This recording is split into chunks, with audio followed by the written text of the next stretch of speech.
Pernyataan dari Gubernur Jawa Barat, Kang Deddy Mulyadi, soal menggaji warga Jakarta senilai 10 juta rupiah per kepala keluarga. Ini menuai pro kontra dan banjir kritikan.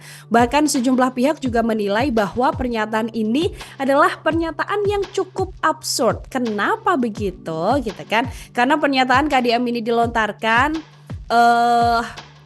berkaitan soal bayang-bayang KDM gitu loh Tribuners, ketika memang Kang Deddy Mulyadi ini menjabat sebagai Gubernur DKI Jakarta.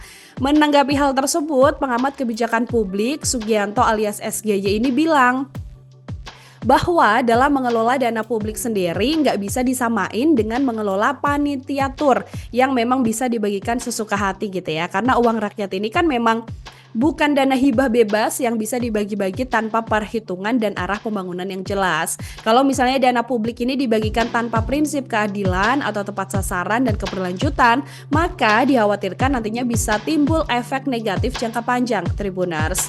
Kondisi ini sendiri juga dinilai bahkan berpotensi semakin memperburuk jika kebijakan membagi-bagi dana APBD dilakukan dalam jangka panjang.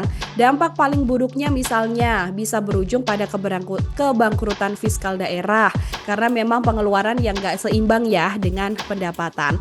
Nah, dalam konteks APBD DKI Jakarta ini sendiri disampaikan oleh pengamat tersebut kan memang senilai kurang lebih 91,34 triliun rupiah di tahun 2025 begitu ya. Sehingga beliau ini mengingatkan perlu dipahami kalau anggaran sebesar ini bukan dana tunai yang memang bisa langsung dibagikan begitu saja, Tribuners. Karena APBD ini kan memang harus dialokasikan secara proporsional untuk berbagai pos belanja, misalnya kayak belanja pegawai, kemudian belanja barang, belanja modal, sampai belanja lainnya. Sehingga jika dirinci memang APBD DKI Jakarta ini berarti kurang lebih 35,1 triliun rupiah ini diperuntukkan bagi belanja pegawai.